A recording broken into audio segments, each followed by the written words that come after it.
Hey friends, happy Monday and welcome back to another week of What's for Dinner. I have a full week of dinners to share with you today. 3 of them are in the Crock-Pot and they were all very delicious. Some of them are new, some of them are family favorites. I've also got some one-pot meals to share with you.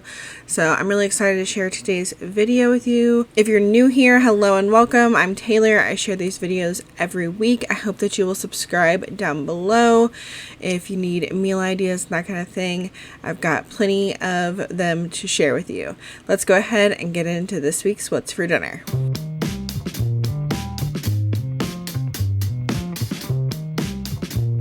Friday night we did tuna casserole. This is a family favorite and I have shown it on my channel many times.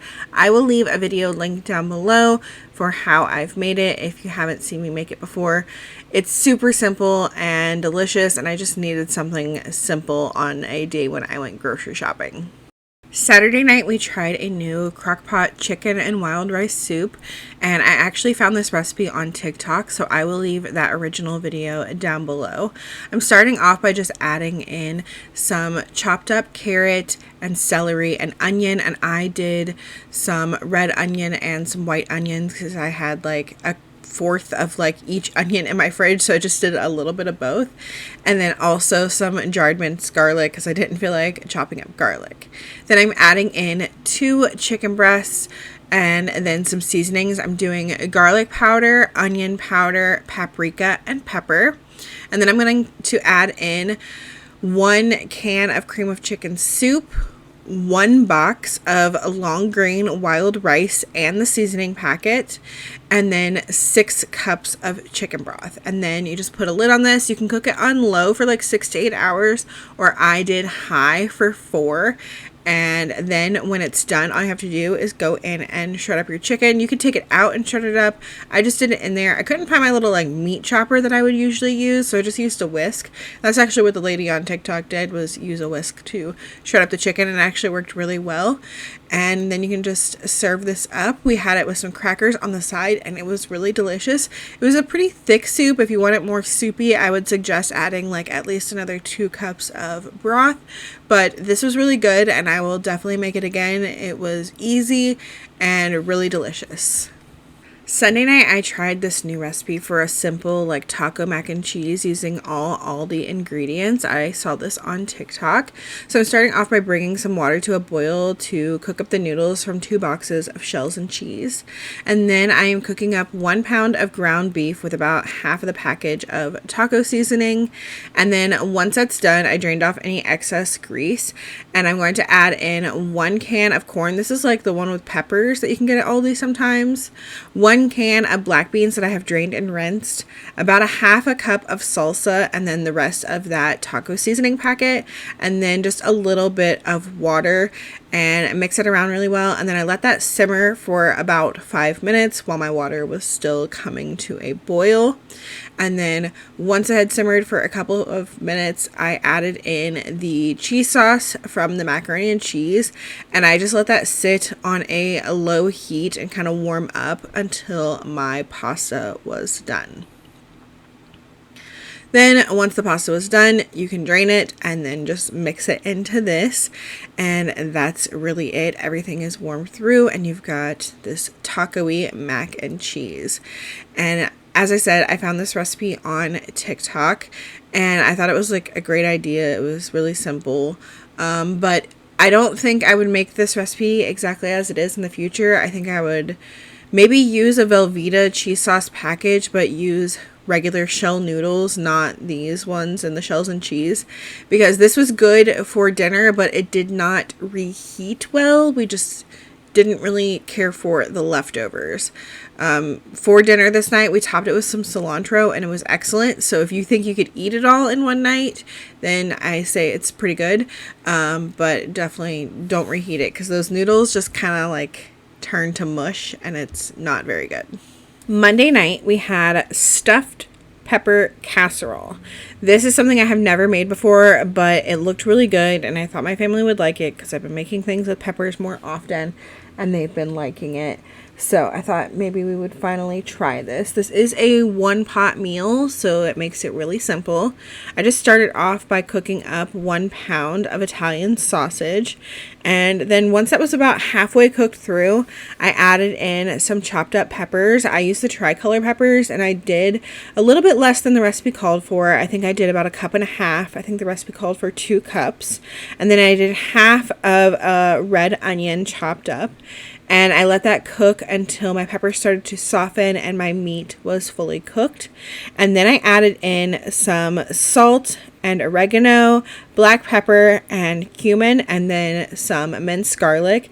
Stirred that all around and let that continue to cook for about a minute. Then I added in 2 cups of chicken broth, 1 cup of salsa, and 1 cup of rinsed white rice, and I brought that to a simmer. Once it came to a simmer, I covered it with a lid and reduced the heat down to a medium-low and let this simmer on medium-low heat for about 20 minutes until my liquid was absorbed and my rice was done. Then I took the lid off, stirred this up really well, and then topped it with some mozzarella cheese, put the lid back on, and let it just sit for about 5 minutes for that cheese to melt. If you wanted to, you could put this in the oven and like really brown that cheese, but I just did not feel like doing that. So then we just served this up, and it was cheesy and really, really good. My family really enjoyed it, and I will definitely make this again. I've never made like stuffed peppers, but I feel like this is really good, and I think it's like pretty much the same as what I've seen people make, but they just, instead of putting peppers inside of it, they just stuff the like meat and rice mixture into the peppers and then bake it. I don't think my family would do that because I don't think that they would like the pepper in that way. I think this is much more of something that they would like because they really like casseroles. Tuesday night we did pizza. I had some of these artisan flatbreads in the freezer, and so I like to use them for pizza all the time. I like to put them on the sheet pan, even from frozen, and stick them in the oven while it preheats, and then they're like just a little bit toasted and ready for your toppings. So I topped ours with some marinara sauce, and then we did mozzarella cheese, and then usually we would do pepperoni because it's just easy and we always have pepperoni on hand, but this time we did some Canadian bacon and feta for a ham and feta pizza. And then I stick this in the oven on 425 for another about 10 minutes. And then I did broil this for like 2 minutes as well, to get the top like nice and golden. I wanted that feta just a little bit melted and like kind of browned, and it turned out so good. I love these flatbreads for pizza, even like the naans for pizza too. It just makes pizza night like so much easier. And then to go with this, we had salad or just some fresh veggies on the side for Lily, who doesn't like salad. Just a quick and easy pizza night. Wednesday night, I made smothered chicken burritos. So I'm starting off by actually making this Mexican chicken in the crock-pot. And my chicken was actually frozen still. I just put it in the crock-pot and it turned out fine. So I've got that in there. And then to that, I'm adding 1/2 cup of salsa, a can of diced green chilies, a can of fire roasted diced tomatoes, about a tablespoon of chili powder, some salt, a teaspoon each of ground cumin, garlic powder, and onion powder, 1/2 teaspoon of smoked paprika, oregano, and pepper, and then I did some cayenne pepper. It said chipotle chili pepper, but I just did some cayenne for a little bit of extra heat, and then hot sauce. The recipe also called for liquid smoke and brown sugar. I didn't have liquid smoke, and I did not want to add sugar to this, so I left those 2 ingredients out, and it still turned out really good. So I put all of that in the crock pot, and then since my chicken was frozen, I cooked this on high for like 6 hours. And then when it was done, I went in and like really shredded up that chicken and kind of like crushed up those tomatoes. But I'm going to be removing my chicken from here and trying to strain off all of the excess liquid because we don't want our burritos to be soggy. But I did end up using the liquid in here, like the broth and the leftover chicken, and I made like a soup with the leftover chicken in the broth. I added some more chicken broth to it, and then some of the like Fideo noodles that you can buy at the Mexican grocery store. And that's what the kids and I had the next day for lunch. So I did not let this delicious broth from this go to waste. Now, to assemble our burritos, I have a foil-lined baking sheet here that I put a little wire rack on top of, and then I have the burrito size flour tortillas, and to that I am adding my chicken mixture that I have strained the liquid off of, and then I'm going to add some cheese and then roll these up burrito style. And then once I get them all done, I'm going to put them in the oven on 400 degrees for about 20 minutes so that they can get nice and toasted. And while they bake, I'm going to work on this like sour cream cheese sauce mixture to go over the burritos, which is going to make these smothered burritos.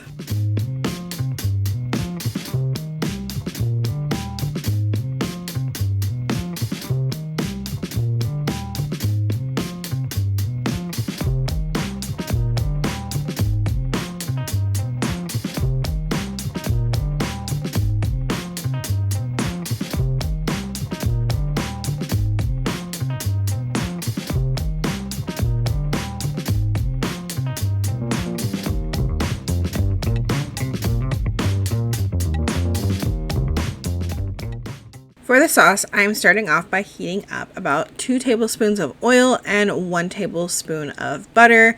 And then once that is all hot and melted, I'm going to add in 3 tablespoons of flour.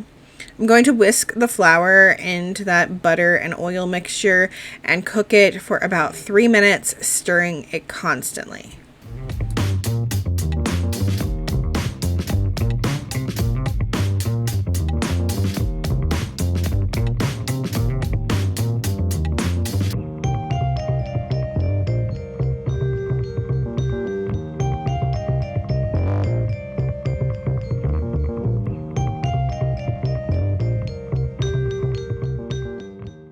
Then I'm going to slowly whisk in 2 cups of warmed chicken broth, half a teaspoon of cumin.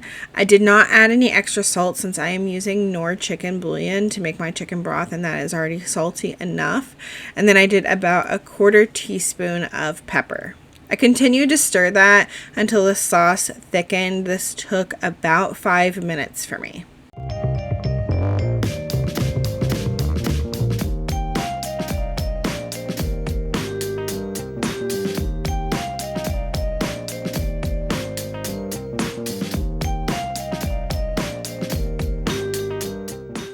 Then I turned off the heat and I added in about half of a 4-ounce can of diced green chilies, and then about half a cup of sharp cheddar cheese. Gave that a good stir until the cheese started to melt, and then I'm going to stir in about half a cup of sour cream. You have to stir that really well because the sour cream wanted to stay in like one big lump, but I got it all mixed in really well. And then I also did a little bit of hot sauce because I felt like it just wasn't spicy enough, and it said you could add a little bit of hot sauce to taste and that was optional, so I did do that.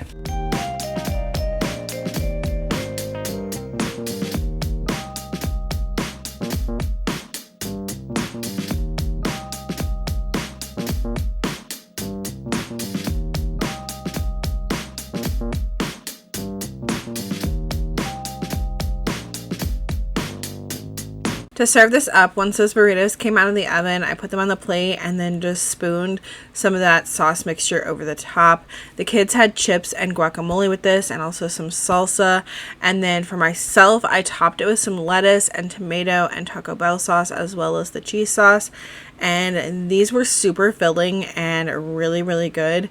I loved it, and I will definitely make it again. It was a little bit of work making that cheese sauce.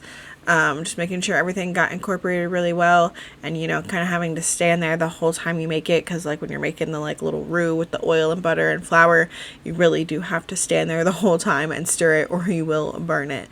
But I think it was really, really good. Thursday night I made smothered pork chops. This is a crock-pot recipe that I have made many, many times. So in my crock-pot I am going to mix together about 14 ounces of chicken broth. I make my own with Knorr chicken bouillon. You can just use a can of chicken broth if you like. And then 1 can of cream of chicken soup, 1 packet of onion soup mix, 1 packet of dry pork gravy mix if you have it. If you can't find it, like sometimes I can't find it at Aldi, then I just substitute with chicken or turkey. This time I use turkey because it's what I had on hand. And then I also add in some garlic powder and then some of the Trader Joe's umami seasoning because I feel like that's really good in this as well. I whisk that all together really well so it can get combined, and then I'm going to add in my pork chops. The original recipe for this calls for 4 bone-in pork chops. I prefer to use boneless, so that is what I am doing. And these were thick cut. They were like 1.5 inches thick, but I cut them in half. So I have 8 thinner pork chops. If you do the thicker ones, you are going to want to cook it for longer. But since I'm doing the thin ones, it cooks a little bit faster. So just keep that in mind on how long you want to cook it. If you want to like cook it all day, make sure you use like the really thick pork chops. And since I am cooking the thinner ones, I cooked this on low for about 4 hours. At the end of the cook time, to thicken up that gravy, all you have to do is stir in some cornstarch and water that you've mixed together. I did about 3 tablespoons of cornstarch with 3 tablespoons of cold water. Mix that together and then just stir that in. And then I put the lid back on this and just let it sit until I am done making my stuff to go with this. This is great on top of egg noodles or on top of rice, but I had some potatoes that I wanted to use up, so I made some mashed potatoes in my Instant Pot to go with this. And then I also made this like broccoli bake thing, like cheesy broccoli bake that I got at Aldi. If you saw the last like grocery haul, it was in there, and it was just okay. I would not buy this broccoli bake again. Just would have rather had just regular steamed broccoli or regular cheesy broccoli on the side. But these smothered pork chops are delicious. So good with mashed potatoes, so good with any other sides like rice and noodles that I mentioned. We love this recipe and I have been making it for years. That is going to be it for this week's What's for Dinner. I hope that y'all enjoyed it. If you did, make sure you leave me a thumbs up, and also let me know in the comments down below if you plan on trying any of these recipes. There were some really good ones this week. Some of them are definitely ones that I plan on making again. And if you made it here all the way to the end, let me know by leaving me a smiley face emoji down in the comments. I hope y'all have a great week, and I will see y'all on Wednesday with the grocery haul. Bye!